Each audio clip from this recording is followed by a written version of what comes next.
अस्सलामुअलैकुम नाज़रीन, BBC Urdu TV UK के साथ मैं हूँ फ़िज़ा सिफ और आज हमारे साथ मौजूद हैं हमाद इशफाक मलिक साहब, जो कि managing director of Dominar engineering के हैं। आइए इनसे मिलते हैं और बात करते हैं। सबसे पहले तो हम बात करेंगे मुल्की मैशियत की। मुल्की मैशियत डाउन होने की वजह से तरक्की याफ्ता ममालिक से हम काफ़ी हद तक पीछे रह गए हैं। क्या आने वाले वक्त में मुल्की मैशियत बेहतर हो सकती है? अस्सलाम वालेकुम जी। Thank you so much. Definitely हमारी इकॉनमी काफ़ी हद तक जो है इस वक्त उसका जीडीपी ग्रोथ वगैरह काफ़ी कम है।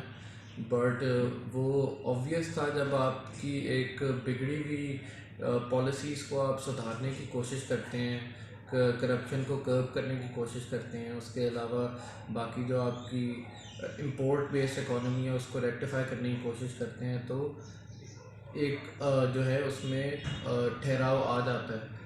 जो हमारी ग्रोथ है किसी भी चीज़ में, जब आप कुछ भी ठीक करने की कोशिश कर रहे हो तो उसके अंदर आप स्पेंडिंग रोकते हैं, सारा कुछ करते हैं, तो एक ठहराव आ जाता है। मौजूदा वक्त में जो टैक्सेस हैं उससे मुल्की मैशियत को क्या फ़ायदा पहुँचेगा, क्या नुकसान पहुँचेगा? बेसिकली पर्सनली जो मेरा मानना है कि टैक्सेस इज़ आर रिस्पॉन्सिबिलिटी, जो कि हमारा राइट है कि हमने गवर्नमेंट को देना होता है कि अगर हम प्रॉफिट कमा रहे हैं। जो सबसे बड़ा इशू है कि हमारी आवाम को आदत पड़ गई हुई है टैक्स एवेजन की, और उनको लगता है कि ये उनका राइट है। जो कि हमारे यहाँ आप अक्सर देखते हैं कि ट्रेडर कम्युनिटी पे आप कोई टैक्सेस को इम्पोज करने की कोशिश करते हैं तो वो कहते हैं कि स्ट्राइक्स पे निकल आते हैं।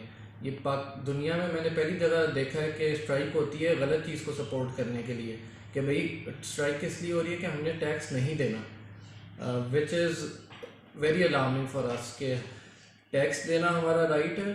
और अगर आप टैक्सेस को गौर से पढ़ें और स्टडी करें, जो नीचे बिलो इनकम वाले लोग हैं उनके ऊपर हार्डली एनी टैक्सेस हैं, कोई टैक्सेस नहीं है। इनडायरेक्ट टैक्सेस डेफिनेटली हैं जिसके अंदर सेल्स टैक्स और ये सारे आ जाते हैं, बट डायरेक्ट टैक्सेशन उनके ऊपर उस तरह से नहीं है। बट इनडायरेक्ट टैक्सेस की वजह से भी उनके ऊपर काफ़ी बोझ पड़ रहा है। बट जब तक जो कि एलिट्स हैं और जो कि एक्चुअल हमारी बिजनेस कम्युनिटी है या जो इनकम जिनकी हायर इनकम है, जब तक वो टैक्सेस नहीं देंगे, हमारे जो गवर्नमेंट है उसका सपोर्ट नहीं करेंगे, तब तक जो है हमारे ना हालात बेहतर हो सकते हैं माशी, और ना बेचारे गरीब आदमी के ऊपर से ये जो बोझ डला हुआ है वो कम हो सकता है। तो वो हमारा राइट है कि हमने जो है वो टैक्सेस देने हैं। और मुल्क में बढ़ती हुई महंगाई के बारे में आप क्या कहेंगे? महंगाई का डेफिनेटली सबसे बड़ा जो इम्पैक्ट है वो हमारा जो सबसे लोअर क्लास और मिडिल और लोअर क्लास का तबका है उसके ऊपर सबसे बड़ा जो है ना बोझ बन गया है।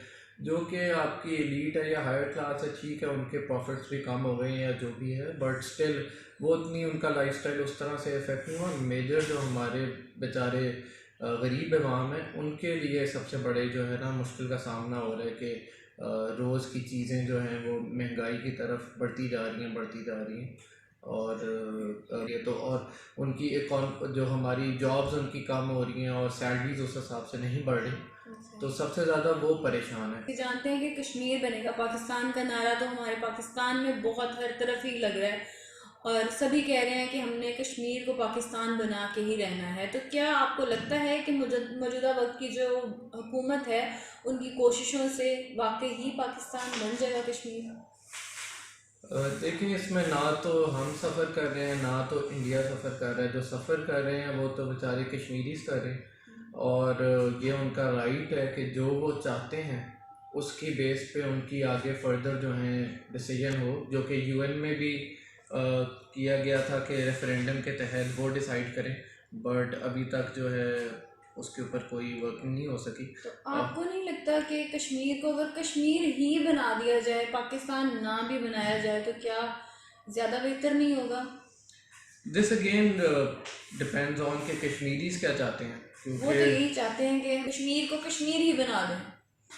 अगर कश्मीर बनाना चाहते हैं तो इट्स अप टू देम, उनका मुल्क है, वो कश्मीर बना सकते हैं। पाकिस्तान बस चाहते लेकिन वो हैं चाहते आज़ादी चाहते हैं बस। जी, अभी जो बेसिकली वहाँ पे जुल्म हो रहा है, हम जैसे लोग हैं जिन्होंने अपने काम करने हैं, या जो और हमारे कोलीग्स हैं जो अभी पढ़ रहे हैं या बाहर पढ़ना चाहते हैं, उनकी तो लाइफ ठहर के रह गई है पिछले 1 साल से। जो जुल्म और वो सारी चीज़ें हो रही हैं वो एक डिफरेंट कहानी है। और बाकी ज़िंदगी का उधर पता ही नहीं है कि क्या रद्दो अमल है इस वक्त। जी बहुत शुक्रिया नाजरीन, ये थे हमाद इशफाक मलिक साहब जो कि अपने ख्यालात का इजहार कर रहे थे। कैमरामैन टीम के साथ फिजा Asif, BBC Urdu TV UK। अल्लाह हाफ़िज़।